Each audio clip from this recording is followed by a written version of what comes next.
channel. So Lewis and I are going to be making a highly requested video. We've been trying to plan this for the longest and it's finally here.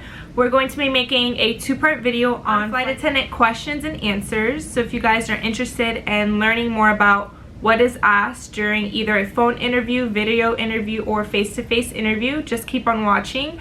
And if you want to see part 2, make sure to subscribe and give this video a thumbs up. Hey guys, so this is Lewis. He's a flight attendant based in Miami for the same company that I work for, and I'm based in New York as of now. And do you want to say anything before we begin? Not really. I mean, yeah, you told me you wanted to make this video with me because you had so much information. Because your face-to-face interview went really well. Well, yeah, my face-to-face interview went really well, and a lot of it had to do with preparation. And so hopefully this video helps prepare you guys. Oh yeah, so like we're gonna go over kind of 2 different types of questions. One set of questions are gonna be more of like these general questions where they're not exactly looking for your answer, but just kind of the creative ways you can answer it, like why do you want to be a flight attendant, why do you want to work for this airline, and then the other set of questions are going to be more like situational and like experience driven questions. And those questions I think are kind of split up into 3 main groups. The first group is customer service. A lot of the interview process is geared towards how well you will do with customers. The other part of it kind of is emergency situations. Emergency situations. So like, you know, as a flight attendant, I would say your primary function is to respond in emergency situations, be prepared, and things like that. And the other group is how well you are with the team, with the group, right? Because that's who you'll be working with on the plane. Yes, so let's get into the very first question. Why do you want to become a flight attendant? I feel like every airline pretty much asks this. Wait, I'm not done. So I made a completely separate video on why I personally wanted to become a flight attendant. You guys can check that out. I'll link it down below. So I'm gonna let you answer this. Do you remember how you answered this? Well, I'll tell you one thing. There's only one really bad answer, and it's the one that everyone is. Oh yeah. There's only one really bad answer. It's because I like to travel. Like if you say that, I mean, you might as well just walk out the door and go home, because no one wants to hear that. That's everyone there answer. Likes to travel, so they're just looking for more. Yeah. Do you remember what you said? I never was actually asked this question. You weren't? I mean, other people were asked that in the interview, but so this is actually kind of a tough question because you know, especially if it's asked in a group situation. After the first couple people answer it, it's like you kind of run out of things to say. So if I was asked this question, I would say, well, you know, in my previous job experience, my favorite moments in my job were when I was working with people. And I think as a flight attendant, you get a unique opportunity to work with people from all over the world and you know, kind of explore their culture and learn about it. And I think that's an exciting opportunity. Bam. That is a perfect example of answering that question. Like, I leaned on my customer service background, but everyone has their own work experience, and you could kind of, you know, like shift it into a way that works best for you. Like for me, I actually had a story. Like I had met a flight attendant and I was teaching her daughter swim lessons, so I became more interested in that, and every time I met with her she would tell me more about her job and I became more interested, and I just played off of that story. So now on to question number 2. Why do you want to work for blank? So why do you want to work for American? Why do you want to work for Delta, Frontier, United? I feel like, did they ask you this? Yeah, they did ask me this.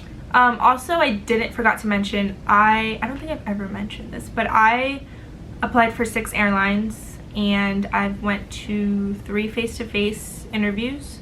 I've done like 2 phone interviews. So yeah, I just have a lot of knowledge. She may or may not have gotten 3 CGOs from each one of those interviews. I have, and that's why I make these videos, to help those out there so they can get those job offers as well. So back to the question. I think this question is pretty tough. Like, why do you want to work for this company? I don't know, I feel like it's hard for every single person to have like a different answer. Well, I can tell you how I prepared for this. Yeah. So I memorized a bunch of facts about the company, a lot. And so if I was asked this question, I would just recite certain specific facts about the company and kind of mesh it all together of why I think this is a great company to work for. And so that's how I would approach it. I mean, look, there are certain things about the company that you're interviewing for that you should know. You should know the CEO of the company. You should know the different base hubs the company has. For sure. And if you could kind of get a feel for the company culture as much as possible, maybe you know, talking to somebody that works for the company, that'd be a great way. You can get a feel for that, and you could kind of say, you know, this company has a unique culture in this way, and I think that would agree with the type of person that I am, and kind of say it like that. I feel like the company that we work for, they're very conservative, but at the same time they love personality. Like, they love people with personality. Being successful in the interview for me it was understanding who was interviewing me and who does the interviews at the company. So these people they work for corporate America, okay? So they're not, you know, some of them might be flight attendants, but you know, part of their job is working corporate America. So I had experience working corporate America. So if you come from that, you know, I kind of talked and kind of like behaved in that type of way, you know, because that's what I'm used to and that's what they're used to. Yeah. So it just worked well. Okay, so now on to question number 3. What can you bring to this company / like your best quality? I feel like a lot of times they ask this question, at least they did for me, and I pretty much went off of my patience as being my best quality, and you have to have a lot of patience with this job. So this is I feel like you should just make a list and just write down like some of your best qualities and how they would tie into the job, like being patient, I don't know, always being on time, having good work ethic, customer service experience, being able to work well with others and different type of people. Yeah, I mean, don't just prepare for one specific trait. Yeah. You know, have something to say about 3 different ones. Over prepare for the whole interview. You need to over prepare, and so there's less amount of curveballs thrown at you. So sometimes, well, I already said that. So sometimes they ask like what's a negative quality about yourself, and you want to maybe state a not so great quality, but then tie it back into how like it's a good. I don't know. I mean, like 8 years ago, the go-to for this question was, my negative is that I just work really too hard sometimes. And like you kind of say like a positive and like make it seem like it's negative, yeah. But that was like 8 years ago. I don't think that works anymore. Okay, what can you bring to this company? If they ask you this question, this is a question that gives you a license to brag about yourself, but don't do it in a cocky way. But you should have memorized certain highlights of your career and certain things you've done, and this is your opportunity to state those highlights, whatever they may be.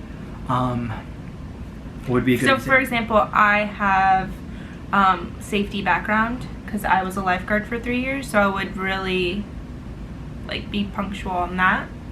So like for example, I don't think this happened, but I'm someone who stays really calm under pressure. Last July I was working at the pool and a 6-year-old girl started drowning, and I was the first one to jump in the pool and rescue her, and her mother thanked me. And you know, like obviously that didn't happen. I'm not saying make something up. It has happened. I mean, it's happened. So I'm saying that's the time where you lay out your highlight reel. And once again, you should be writing down like those key moments during your previous job so you can remember those certain stories. Now into question number 4. What do you foresee the challenges of being a flight attendant? I remember when this was asked, and I mentioned, so I was pretty much discussing how reserve might be a challenge for me because you're just on call and you don't know when you're gonna work and you can never plan anything. But then I brought it back to, but I can easily adapt to those situations. Like, it wouldn't bother me missing holidays. It wouldn't bother me if I was called and had to be at work in 3 hours. Like, I can just adapt. Yeah. So, I mean, I think that part of this question is about how far you've looked into what it entails to be a flight attendant. Mm-hmm. That's how you answer this question really well. So you know that flight attendants do you go through challenges? Yeah, like, you have to. It's not easy peasy. It's not this glamorous life that a lot of people think. It can be. It kind of is most of the time. But they want to know that you know what it's like to be a flight attendant. That you know, like, the good part and the bad part. Mm-hmm. And to know that it takes a certain level of, research, yeah, like, I guess. Watch these videos, go on Glassdoor, speak to flight attendants, not just apply and say, well, here we go. Yeah. And I would say there's like maybe two things are the most important things in being a successful flight attendant. Number one is probably to be on time, and number two is to be flexible. Yeah. Especially when you're new, or really at any point in your career, things always change and you need to just go with the flow. If you're not flexible, if you can't deal with changes, things that come out of nowhere, then you're going to have a difficult time being a good flight attendant. Alright, so question number 5. Would you relocate? This question is asked during the application process. It's asked either at the video interview, the phone interview.